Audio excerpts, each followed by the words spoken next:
Assalamualaikum warahmatullahi wabarakatuh. Bismillah, alhamdulillah, wassalatu wassalamu ala nabiyina Muhammadir Rasulillah, amma ba'du. Yang saya hormati guru-guru saya, Ustadz Sujud Umar Said, Bapak Naib Ibnul Qayyim. Ini ada mentor saya juga ini Pak Ustadz Selamat Sofyan. Masya Allah, berkah nih hari ini saya bisa ketemu beliau. Masya Allah, semua itu karena kehendak Allah. Naibul Imam, para sesepuh, bini sepuh, para miriasah dan seluruh ikhwan yang hadir pada kesempatan siang hari ini. Muslimin dan muslimat, semoga kita senantiasa mendapatkan limpahan rahmat dari Allah Subhanahu wa Ta'ala. Sampai jam berapa? 11.20. Baik para ikhwan dan akhwat rahimani wa rahimakumullah. Saya kebetulan paling sering ya jadwalnya nang Purbalingga ya. Nah, baru berapa bulan yang lalu badali ya kan, kebetulan hari ini jadwal saya. Mudah-mudahan bukan bosan nih Pak. Oke. Ibu-ibu, sami sehat Ibu? Saya ingin mengawali majelis saya ini, majelis kita ini dengan sebuah hadis. Membacakan sebuah hadis yang mudah-mudahan ini dan harus, bukan hanya mudah-mudahan, saya harap ini menjadi panduan dan tuntunan kita dalam mengikuti majelis ilmu. Jadi ini hadis khusus menjelaskan tentang adab majelis ilmu. Karena majelis ilmu ini ya itu adalah majelisnya Rasulullah Sallallahu Alaihi Wasallam. Rasulullah itu tidak pernah menyelenggarakan satu majelis kalau bukan karena apa? Bukan karena menyampaikan tentang agama. Jadi orang anak majelisnya Rasul kok majelis apa pertemuan apa antar para RT itu ya, nggak ada. Rasulullah nggak pernah mengumpulkan para apa RT, ya kan? Atau Rasulullah mengumpulkan lurah-lurah, ya kan? Mengumpulkan para bupati, ya, nggak ada majelis-majelis Rasul. Beliau berada di majelis bersama sahabat hanya satu, yaitu apa? Majelis ilmu. Maka majelis ilmu seperti kita hari ini adalah majelisnya Rasulullah Sallallahu Alaihi Wasallam. Lah kalau kita sedang melaksanakan majelisnya Rasul, maka yang pertama harus kita perhatikan itu adab. Apa adab? Adab itu apa? Ya, etika lah ya, aturan, ya, aturannya. Kenapa? Karena Rasulullah SAW menjelaskan. Maka kalau kita hadir di majelis ilmu dan ingin mendapatkan faidah, mendapatkan manfaat, kita harus mengikuti adab, mengikuti aturan yang sudah dijelaskan oleh Rasulullah Sallallahu Alaihi Wasallam. Ya, kan? Kula jenengan menyempatkan waktu sedina, sing biasanya haring pasar di apa? Ditinggal, sing biasanya haring sawah ya ditunda, sing biasanya naik ahad ini kepenginnya apa? Jalan-jalan ya ditunda dulu karena ahad pon ada majelis taklim niyabah. Jadi sudah mengorbankan waktu, mengorbankan tenaga, biaya dan meninggalkan tugas yang lain. Maka sungguh sangat rugi kalau di majelis ilmu kita tidak mendapatkan apa? Manfaat. Nah, Coba ya, ini saya bacakan hadis. Hadisnya sahih diriwayatkan oleh Imam Al-Bukhari dan Imam Muslim. Dari Abu Waqid Al-Haris bin Auf radhiyallahu anhu. Anna Rasulullah sallallahu alaihi wasallam bainama huwa jalisun fil masjid.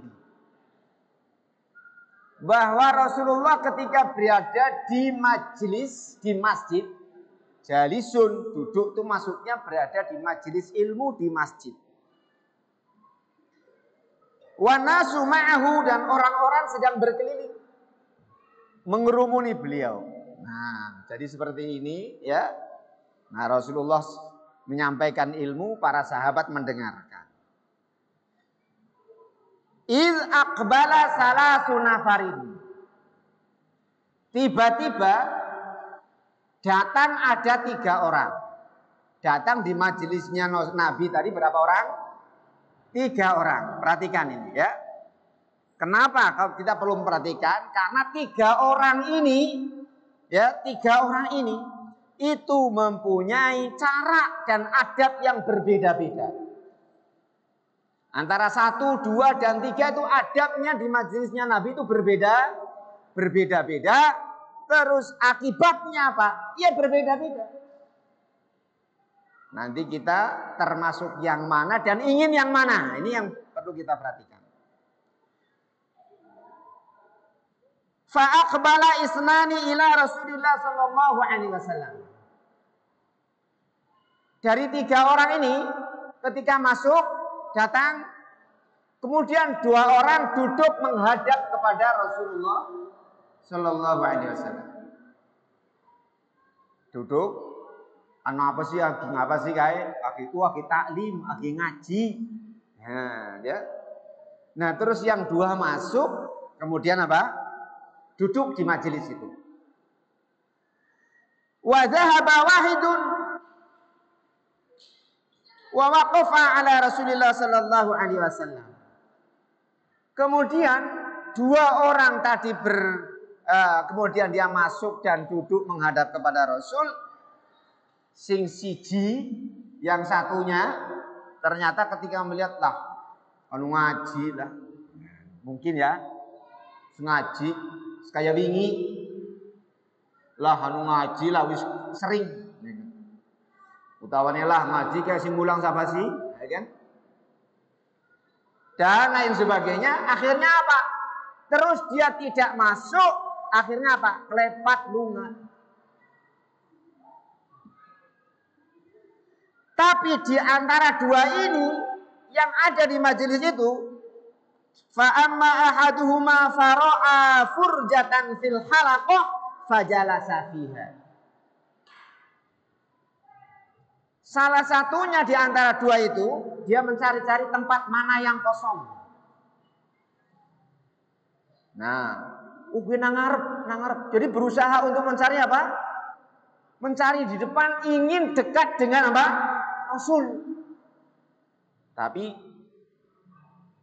syaratnya tidak boleh mengusir, tidak boleh apa? Nah, ini karena ada berita kemarin ya, yang viral ya, yang Jumatan tekannya apa? Tekannya keri, mentang-mentang pejabat tinggi, ya, terus karepe jagonge nang ngarep. Lah sing wis nunggu ket saurunge Jumatan, ket saurunge apa azan, kon minggir. Ya. Rumangsane iki apa? Rumangsane masjid ke pakai protokol istana apa kepriye ya? Masjid itu milik siapa? Milik Allah. Allah memberikan kemuliaan kepada siapa yang berada di depan, tapi mereka yang dulu udah keri ujuk-ujuk tempat turun apa? Maju. Mana mikir. Jadi yang pertama ini cari tempat kosong, ambil dia tempat kosong itu, kemudian dia duduk menghadap dekat dengan Rasulullah SAW. Wa ammal akhar, adapun yang kedua di dalam majelis itu, fajalasa khalfahum, dia duduknya di paling belakang. Khalfahum, khalfa itu mburi, hum mereka, berarti yang lain di depannya. Dia apa? Nang mburi dewek.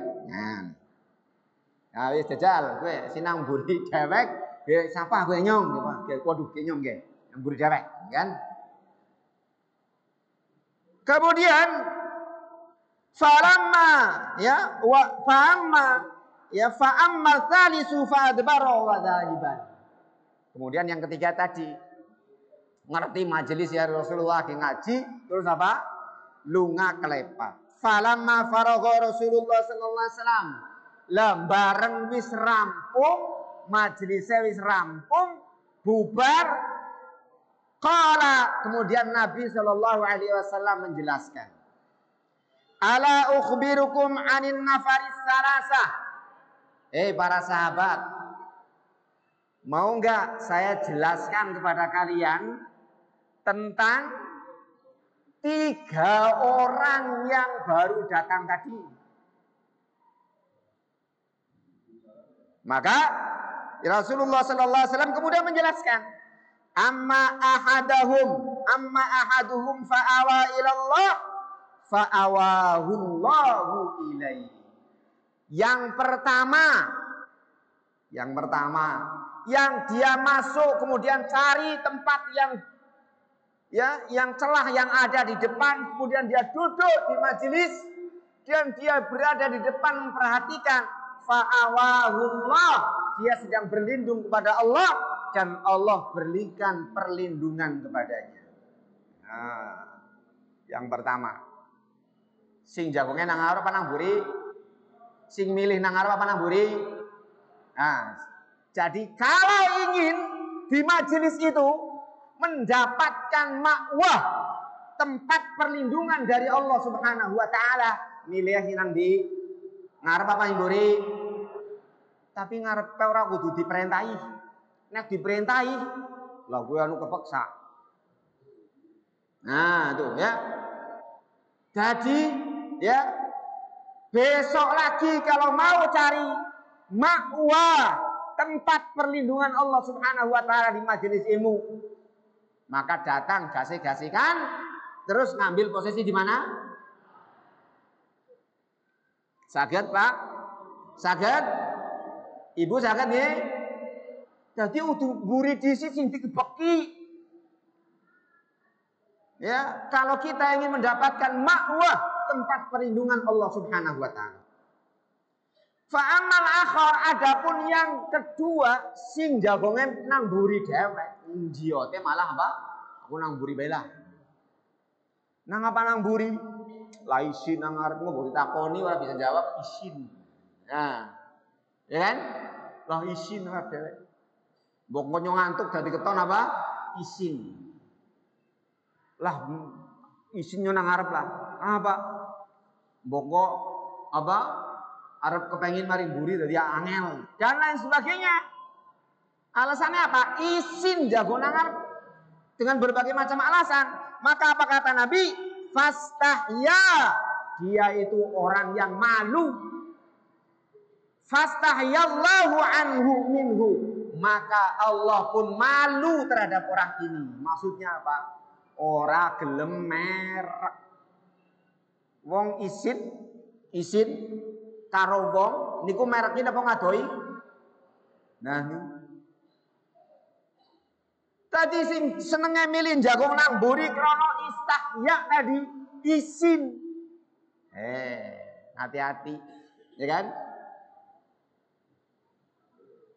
Mengko didoi karo Gusti Allah Subhanahu wa taala. Waduh nyong budha kecuali nang seorang anak sinang nang arep wis kebek nyong nang waduh ya wis lah terpaksa. Karena apa? Tidak boleh ngusir-ngusir. Nah. Yang ketiga wa ammal akhar fa'arada. Adapun yang ketiga tadi sing teka weruh majelis Nabi terus lunga fa'arada, dia orang yang berpaling dari kebenaran, berpaling dari kebaikan. Ya, ora butuh karo apa? Tidak butuh terhadap ilmu, tidak butuh kepada kebaikan. Fa'aradallahu anhu, maka Allah pun akan memalingkan dirinya. Memalingkan dirinya itu artinya apa? Tidak akan memberikan rahmat, tidak akan memberikan pertolongan, tidak akan memberikan perlindungan. Nauzubillah. Paham ya Pak? Paham ya? Jadi ini jadikan sebagai adab di dalam majelis apa? Ilmu. Nah, oke. Okay? Nah, terus nek jenengan paham apa mboten niku tergantung enjing nang taklim malih niku. Nah, itu seperti apa? Nah, esi kudu diperintahi, oh berarti kayak ora apa? Loh jan, ya. Kelalen kayak begini ya. Kelalen apa ora paham. Karena kita sekali lagi sama-sama ingin berharap untuk bisa mendapatkan perlindungan dari Allah Subhanahu wa taala. Di majelis ini mari kita manfaatkan dan menggunakan adab dan etika sebagaimana yang tadi Rasulullah sebutkan. Nah, baik. Ayo Ustaz Imam, pada kesempatan yang singkat ini, saya buat singkat ini ya, walaupun waktunya masih banyak. Tapi karena materinya ini cukup banyak, maka mungkin tidak akan bisa selesai, tidak akan tuntas. Ini temanya, ya, jal diwaca bahasanya, macanya kepriwe? Pripun jajal si maca, yo. Apa gue macane? Ya. Loh ora ana harokate mau mikon ya. Ana harokate ya wis genah ya kan? Ya. Al aqwalul mahmudatu fil Quran. Al aqwal itu dari kata qaul. Qaul, qala yaqulu qaul. Apa artinya qaul? Perkataan. Al-mahmudah, hamdun mahmudah. Hamdun itu pujian, mahmudah itu yang terpuji. Fil Qur'ani, di dalam Al-Qur'an. Nah, kenapa kok tema ini saya angkat? Walaupun sebetulnya temanya bukan ini aslinya ya. Pak Mas Bangun masih ingat ya tema yang harusnya ya sekarang? Beda ya, bukan ini. Tapi saya sengaja saya bawa ke sini. Kenapa? Karena ini tema yang masih tema ini saya bawa sebagai jawaban terhadap persoalan yang masih hangat, yang viral beberapa waktu yang lalu. Ya, masih hangat. Apa itu? Kasus dipecatnya pejabat tinggi gara-gara omongannya ora main. Ya. Nah, bahasannya ora main. Padahal itu ada di majelis taklim, ada di majelis apa? Ilmu. Dan beliau itu bukan orang sembarangan. Lawong diangkat dari pejabat tinggi setingkat menteri kok untuk sembarangan, ya, dan nggak mungkin ya presiden kok mengangkat seorang jadi apa pejabat setingkat menteri kecuali pasti dia tahu orangnya apa punya kapasitas dan lain sebagainya. Tapi kira perlu disebut nama jenenge ya, wis paham kok nggih? Nah, ini surat nah, jadi ini tidak, saya bukan sedang membicarakan kejelekannya atau sedang menghibah keburukannya, bukan. Saya ingin menjadikan ini sebagai pelajaran bagi kita. Pelajaran bagi kita. Ya. Apa pelajarannya bagi kita? Karena sekali lagi untuk bisa meraih jabatan setingkat menteri tidak sembarangan. Tapi dengan kata-kata yang dia ucapkan, dengan ucapan yang dia ucapkan, itu jabatan yang begitu sangat mentereng tadi harus ditinggalkan. Bukan hanya itu, bahkan kemudian dia menjadi bahan apa? Bahan cemoohan masyarakat, jutaan orang apa? Orang Indonesia. Bukan hanya dia, bahkan keluarganya dibawa-bawa. Masya Allah, Dajjal menyebar di media sosial. Nah, maka saya ingin menjadikan itu kita mengambil ibrah, kita mengambil pelajaran. Kenapa? Karena setelah itu, ya, ternyata ketika kita membaca Al-Quran sudah memberikan atau sudah menetapkan panduan bagaimana kita berbicara dengan orang lain. Bagaimana kita berkomunikasi dengan orang lain. Itulah yang kemudian saya sebutkan aqwal fil Quran. Qaul di dalam Al-Quran. Nah, yang ada di makalah ini salah satunya. Maka saya tidak membaca itu, ya. Itu hanya sekedar sebagai salah satunya. Nanti kalau lengkapnya bisa kalau ini kan hanya simpulan-simpulan, ya. Nah, jadi kenapa kok di dalam Al-Quran? Coba lanjut Mas. Kenapa di dalam Al-Quran itu, di sana Allah Subhanahu wa Ta'ala membuat ketetapan dan ketentuan tentang bagaimana bicara, bagaimana bisa berkomunikasi. Nah, ini penting nih, baca ayatnya. Tuh, surat apa itu? Yang biasa yasinan kudunya apa? Kudunya hafal, ya. Dia biasa yasinan ini. Nah, sing mboten hafal berarti mboten biasa apa? Mboten biasa yasinan gitu, ya. Nah, itu. A'udzubillahi minasyaitonirrajim. Ayo dibaca, Pak.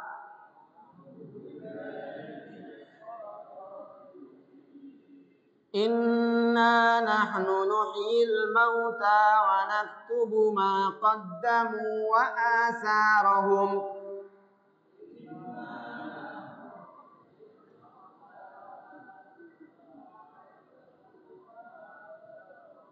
Wa kulla syai'in ahsaynahu fi imamin mubin.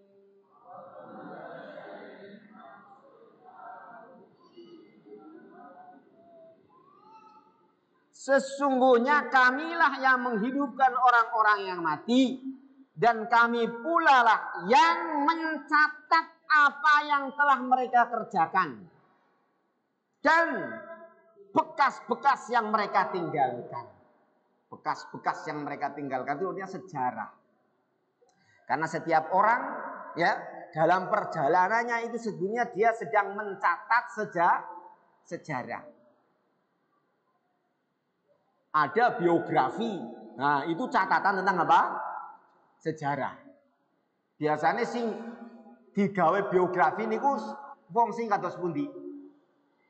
Orang-orang yang apa? Nah, orang-orang yang penting, tokoh-tokoh, nah itu kan, ya. Orang yang punya karya yang besar. Nah, kemudian dibuat sejarah. Tapi sejarah, kalau ada biografi sing ditulis niku, sing ditulis tentang perjalanan sing main apa sing ala. Nah, ada nggak orang membuat biografi terus perilaku yang buruk dimasukkan di dalam buku itu, ada nggak? Nggak ada.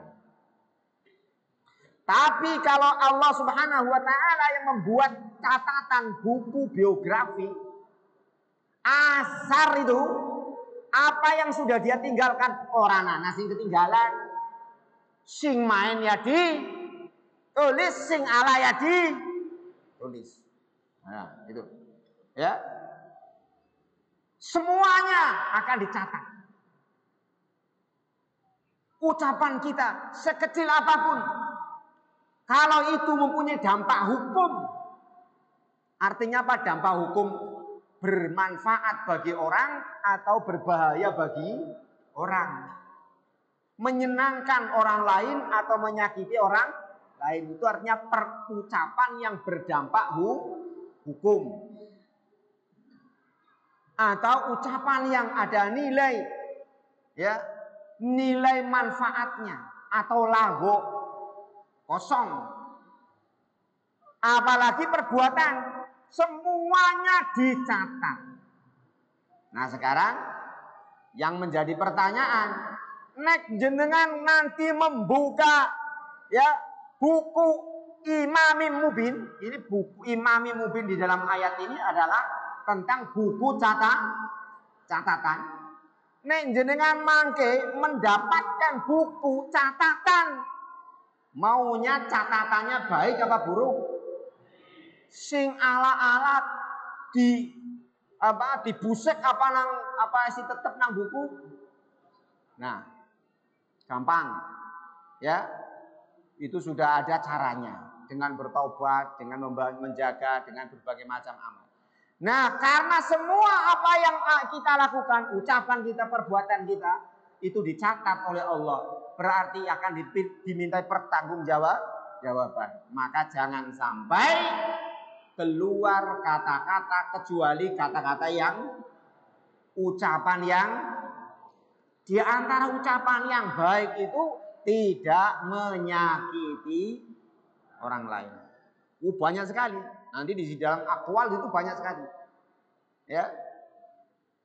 Tapi nek anu bahasane bahasa wis genah. Nyun sewu. Contoh goblok jenengan kinten nek ana wong goblok akan jenengan terima apa mboten? Apa maning wong tua, bocah cilik. Gimana? Bocah cilik lare alit mau digoblok-goblokaken tidak apa? Tidak terima, tidak suka. Dan tidak boleh. Tidak boleh mengeluarkan kata-kata itu. Nah, ada kalanya memang orang berbahasa agak kasar itu ada kalanya. Itu dampaknya baik ada. Contoh ngeten lho, Pak. Nek tiyang Jawa Timur itu biasanya anak bahasa sing paling kasarnya wong Surabaya niku napa, Pak? Jancuk. Nah, iya, Pak.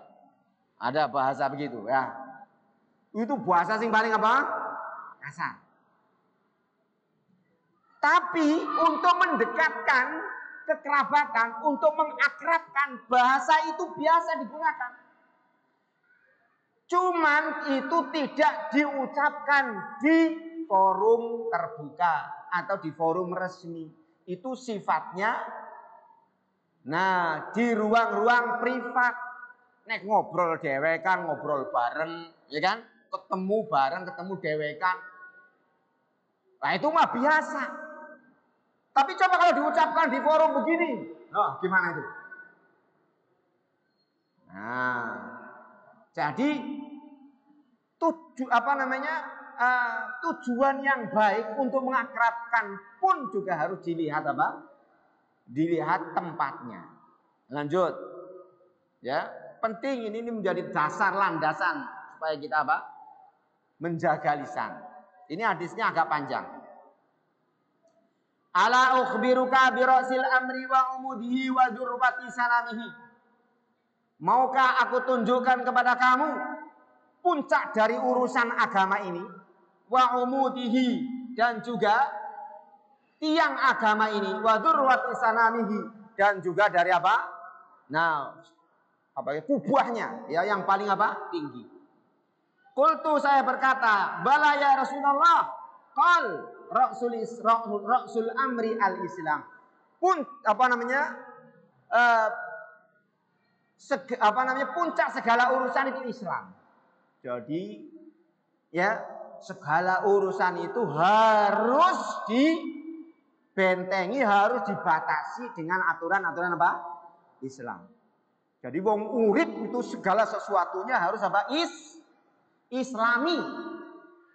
Nah, itu namanya Rasul Amri al-Islam. Itu artinya apa? Segala urusan itu harus apa? Harus bernilai Islam. Wa umudu as-shalah, dan Islam ini akan jaya, akan kuat kalau sangga, ditopang dengan apa? Sholat. Sholatnya baik, insya Allah agamanya apa? Baik. Wa dzurwatu sanamihi al-jihad, tapi puncak dari agama ini itu adalah berjihad di jalan Allah. Kemudian ala ukhbiruka bimalaki dzalika kulli. Maukah saya beritahukan kepadamu hal yang meliputi seluruh itu? Artinya apa? Urusan agama, urusan jihad, urusan apa? Urusan sholat dan sebagainya itu akan bernilai benar dan baik apabila dia mempunyai satu ini. Apa itu? Qultu, saya jawab, bala ya Rasulullah, ya. Kemudian Rasulullah SAW fa'akhadha bilisanihi. Kemudian beliau memegang apa? Mulutnya. Yun sewu, seperti ini. Inilah yang Rasul katakan malaki al-Islam. Ini yang akan bisa mengendalikan, ini yang akan bisa yang akan bisa menjaga Islamnya bener apa ora di lisan. Salate bener apa ora di lisan. Ya, kemudian beliau mengatakan kuf alaika hadza. Jaga ini. Jaga apa? Jaga mulut, jaga ucapan. Qultu, maka saya bertanya, ya Nabi Allah, wa inna lamu'akhadzuna bima natakallam bihi. Wahai Rasulullah, sahabat muda bertanya, apa iya kami ini akan dihukum oleh Allah hanya karena perkataan, hanya karena ucapan? Wong kadir ngomong beko dadak apa? Jadi sebab mlebu apa? Neraka. Nah, iya kan? Karena kan patute wong mlebu neraka itu karena apa? Judi. Wong mlebu neraka karena apa? Zina. Wong mlebu neraka karena apa? Korupsi. Wong mlebu neraka karena apa? Membunuh. Wong mlebu neraka karena apa? Mencuri dan lain sebagainya. Niku pantes kan ngaten nggih. Mulane para sahabat kemudian ditanya, apa iya anak wong mlebu neraka hanya karena apa? Hanya karena ucapan. Apa kata Nabi? Sakilatka ummuka wa sakilatka ummuk. Waduh, wejan. Ya. Celakalah kamu, maksudnya celakalah kamu wejan, orang memper. Ya. Kata pertanyaan itu enggak memper. Wa hal yakubbun nas ala wujuhihim au ala manakhirihim illa hasaidu halsinatihim. Banyak orang yang wajahnya tertelungkup, tersungkur masuk ke dalam neraka karena hasil dari perkataan, hasil dari ucapan. Mulane nek dibandingkan berarti ya wong sing paling angel mlebung surga kuwi wong sing ucapane ngomongnya akeh apa ngomongnya sedih, ngomongnya akeh apa sedih. Wah, ini berarti ditunjuk pak sujud ya. Kayak berarti kayak akeh ngomongnya sing kan bukannya nih kayak ustadz kayak ya. Aduh jangan ya. Alhamdulillah yang ora dadi ustadz ya. Ora kakek apa? Ngomong. Ya. Belum tentu, ya kan? Ini bukan masalah banyak atau apa? Banyak sedikit, tapi isi konten materi daripada ucapan itu. Omongan itu sending, celemang, celembung, tapi sekali celemongan lah wong sok desa kena kabeh gitu kan. Ya. Kenapa? Karena memang pekerjaan kita yang paling banyak itu ini, pekerjaan ini. Jal jenengan ya. Teng kampung-kampung deh. Wong jagongan wong papat nang pos ronda. Jagongan wong papat nang pos ronda. Kur nyanding kopi segelas. Karo singkong rebus sepiring. Karo masing-masing nyanding udut sebungkus. Kowe bisa nganti 3 jam, 2 jam, 3 jam niku mboten apa? Nggih, Mbak. Jajal. 3 jam orang apa-apa kur jagung. Apa yang dia lakukan? Nih. Nggih, mboten? Jajal. Ana wong pira kowe sing digarap kowe selama 3 jam kowe, ya? Ono digarap, ono dirasani sing ono di nganti presidennya berarti apa?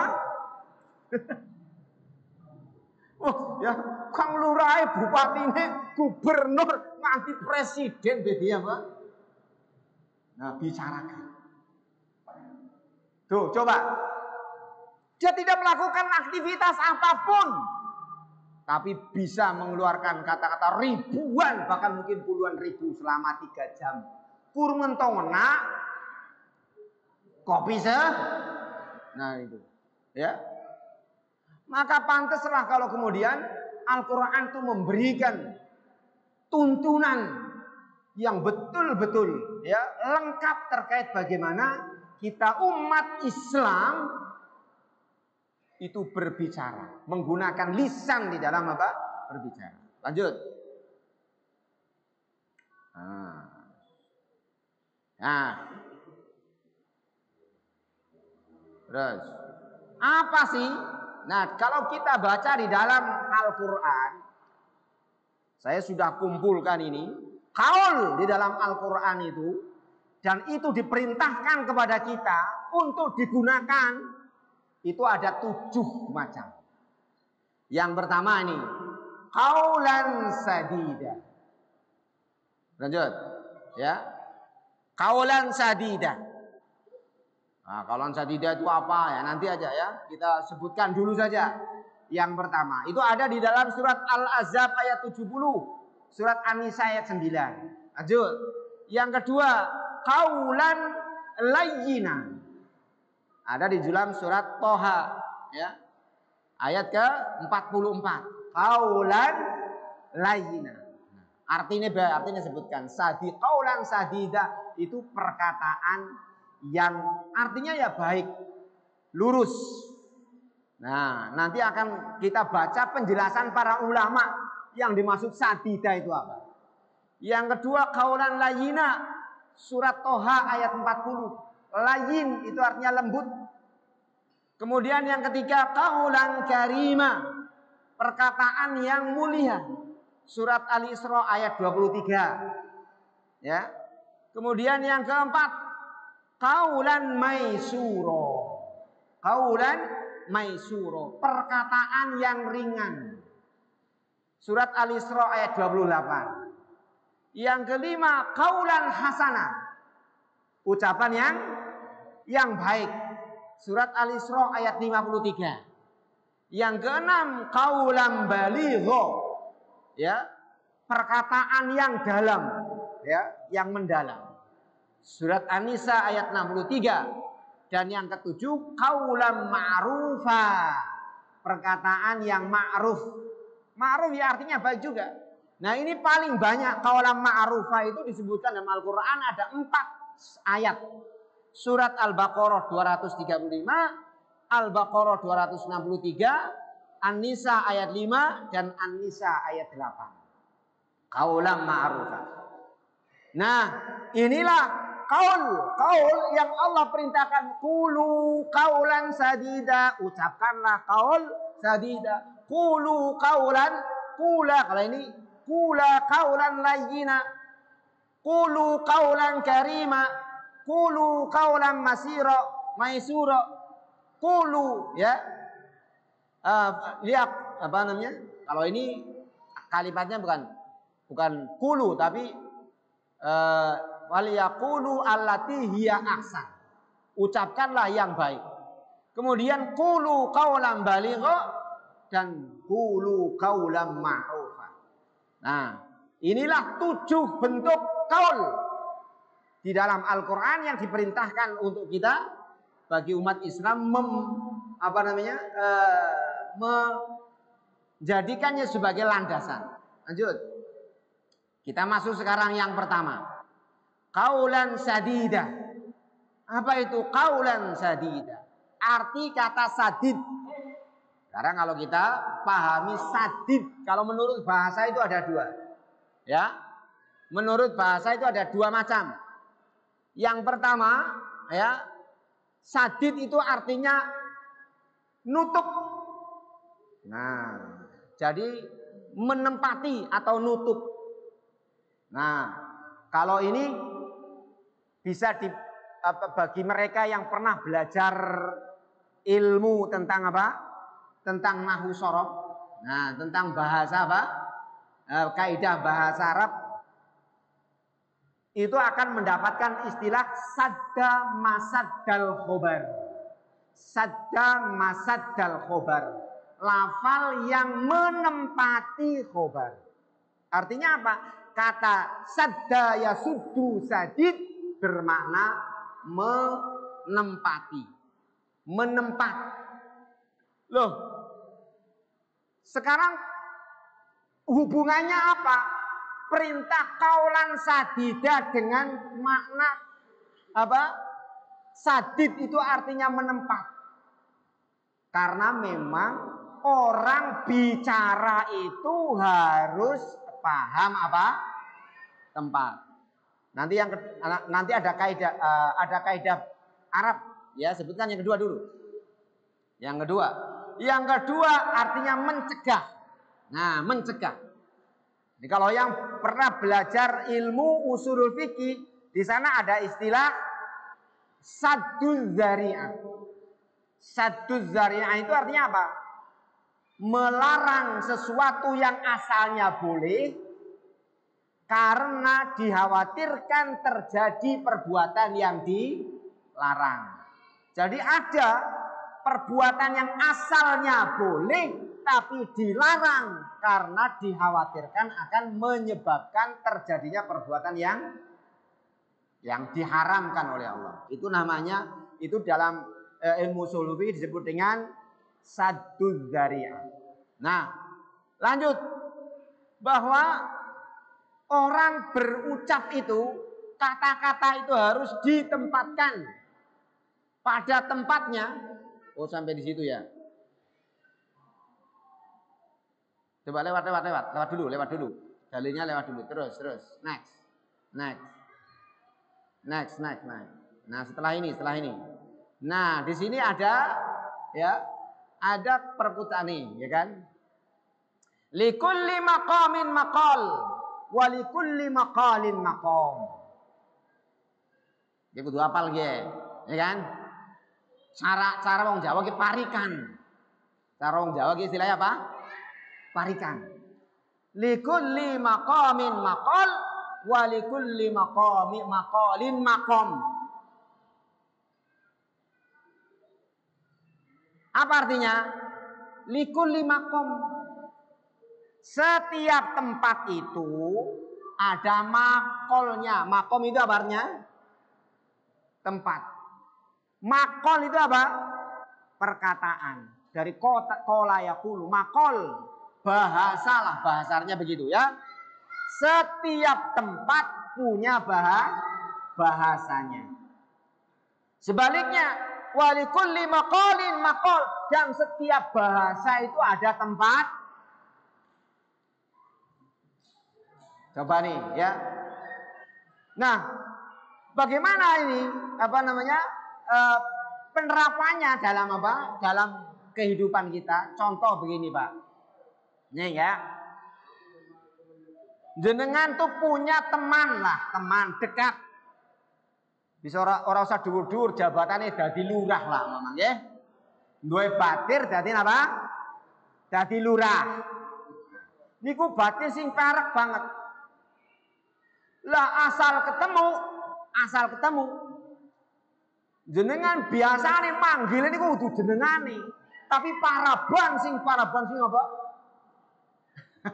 Umpama kelurah gemien bekas gemien tahu dadi bakul ayam, dadi bakul pitik. Jenengane umpama jenengane Mustafa.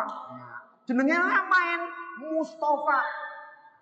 Tapi karena dari bakul ayam akhirnya sing dipanggil udu ayame, udu Mustafa ini dipanggil apa? Ayam pitik. Dipanggilnya apa? Pitik. Kemarin titik. Tapi karena itu di forum privat sendiri itu biasa. Gue gelotakan, ya. Nah, jadi dipanggil pitik. Itu dulu sebelum jadi apa? Lurah. Terus dari lurah pun juga begitu.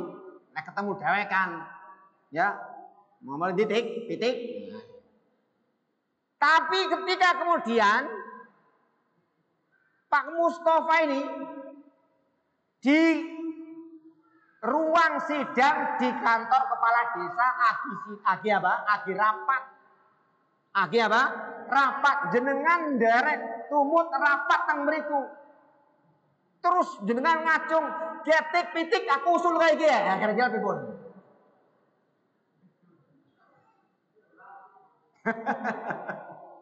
Terima napa mboten Pak Lurah dipanggil titik?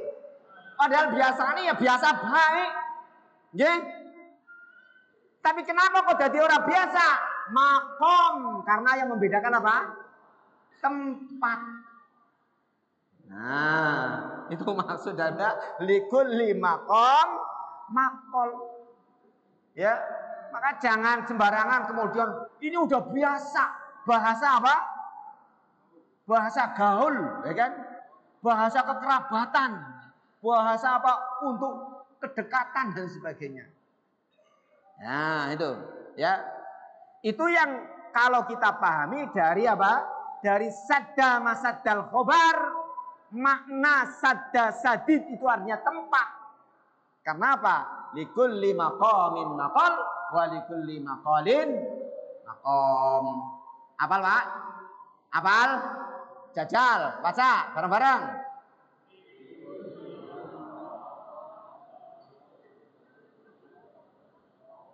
Nah, maning.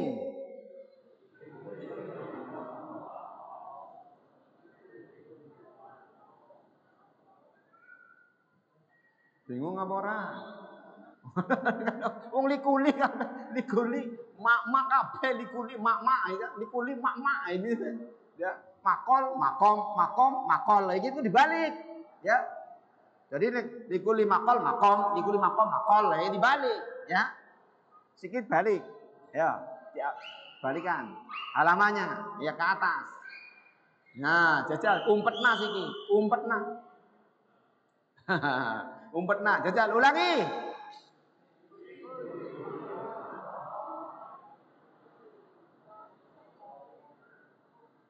Jajal ya, siapa sing wani? Wani. Jajal ya membuktikan.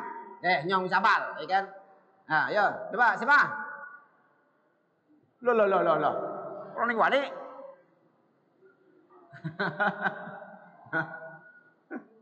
Ya, Gong, Mas Agung, ya. Tunjuk bae lah daripada apa? Nah, jajal.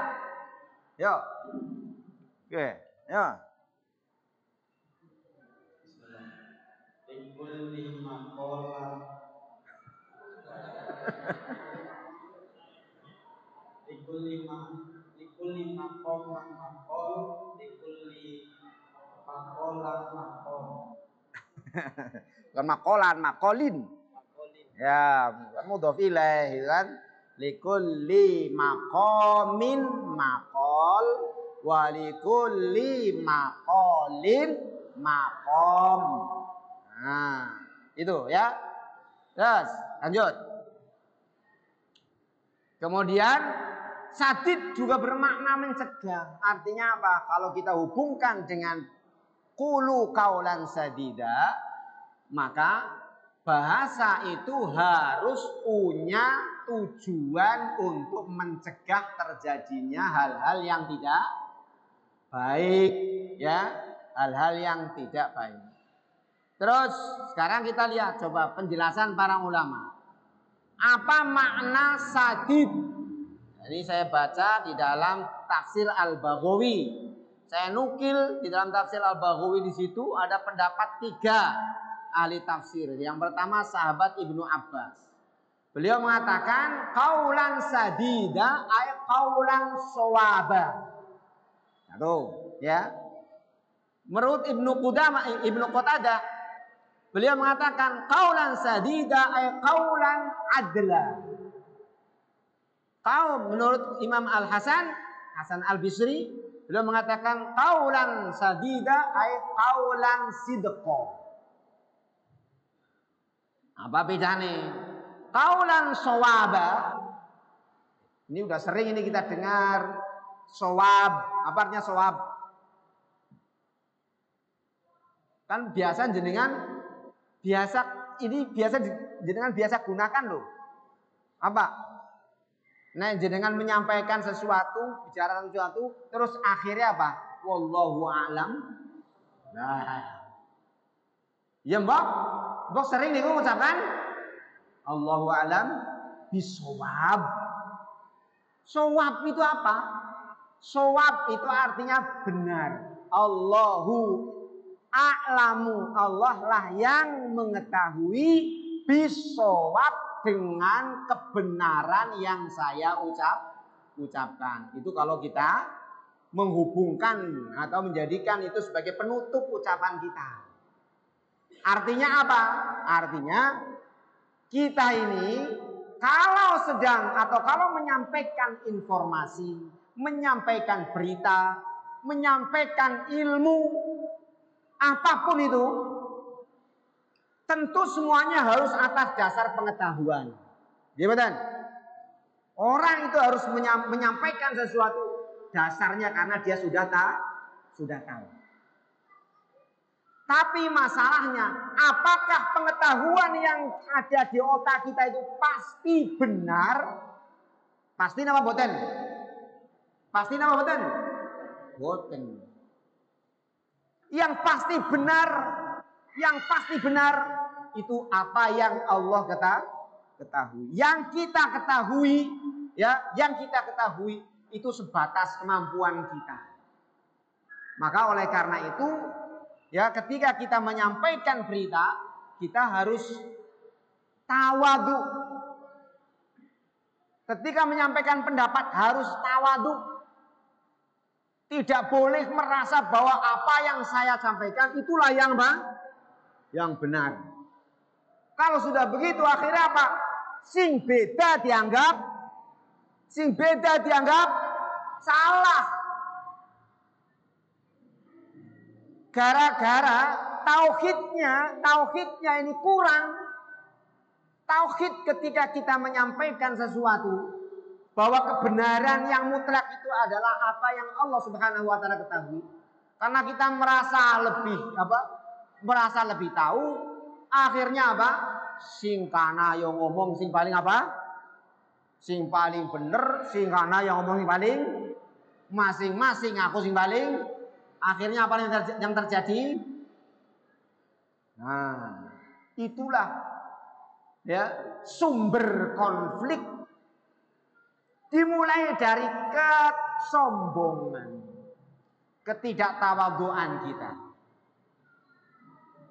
Allah Subhanahu wa taala perintahkan waqulu qaulan sadida, ucapkanlah qaul sadid yang shawab, yang benar-benar terbukti kebenarannya. Tapi ingat, hakikat kebenaran itu hanya Allah yang tahu. Nah, ya, kalau setiap umat Islam itu punya landasan, punya dasar pemahaman tentang Allahu a'lam bisawab dengan benar, insya Allah damai. Ya betul? Damai. Ini jam 11.20 ini boleh ya. Ya, enggak apa-apa ya. Jadi qaulan adla itu ucapan yang adil, ya kan? Ucapan yang adil, qaulan sidqa, ucapan yang jujur, ucapan yang jujur. Apa bedanya shawab dengan jujur? Kalau shawab itu tidak ada dusta. Ya kan? Maksudnya kalau shawab itu tidak tahu bahwa sebetulnya ada sesuatu yang apa? Ada sesuatu yang lebih benar. Tapi kalau sidq, orang tuh bisa saja dia mengucapkan kata-kata yang A padahal kenyataannya apa? B. Nah, jujur. Adil itu artinya apa? Kalau di dalam surat ada satu halaman lagi, ya. Nah, ini ya. Qaulan shawaba ada di dalam surat An-Naba. Yauma yaqumur ruh wal malaikatu shaffa la yatakallamuna illa man adina lahur rahman wa qala shawaba. Siapa mereka itu? Ingat, pada hari ya malaikat Jibril dan malaikat yang lain mereka berdiri berbaris. La yatakallamun, mereka berdiri berbaris orang anak sing ngomong. Illa man adzina lahur rahman, kecuali hamba yang diizinkan oleh Allah wa qala shawaba, dan dia mengucapkan kata-kata yang shawaba. Ini di mana ini? Ini di mana ini? Di surga. Jadi qaulan shawaba itu adalah qaul ahli surga. Yang kedua, ya. Nah, kalimat adil Al-An'am 152 qaulun adil wa idza qultum fa'dilu walau kana dza qurba. Kalau kamu bicara, bicaralah yang adil. Katakan yang salah itu apa? Salah. Katakan yang benar itu benar. Jangan orang yang salah dikatakan benar. Kenapa? Walau kana dza qurba, wong kayak adikku. Nah, itu. Salah ya, Bang. Tebelan. Akhirnya apa? Membenarkan yang itu namanya tidak adil. Yang ketiga, apa asidku? Itu ada di dalam hadis. Ini sudah sering sekali dibacakan, alaikum bis sidiki, jujur. Karena apa? Jujurlah yang akan bisa mengantarkan ke dalam kebaikan, banyak kebaikan, dan kebaikan itulah yang akan mengantarkan ke surga. Baik, itu saja barangkali ya. Mudah-mudahan nanti ada saatnya di majelis taklim yang saya bisa hadiri di Niabah Purbalingga ini untuk bisa melanjutkan tentang aqwalul mahmudah fil Quran. Ini baru satu. Baru apa? Apa itu? Qaulan sadida. Wallahu a'lam bishawab. Yang benar itu dari Allah dan kesalahan dari kelemahan dan kekurangan saya. Astagfirullahi wa lakum. Billahi taufiq wal hidayah. Assalamualaikum warahmatullahi wabarakatuh.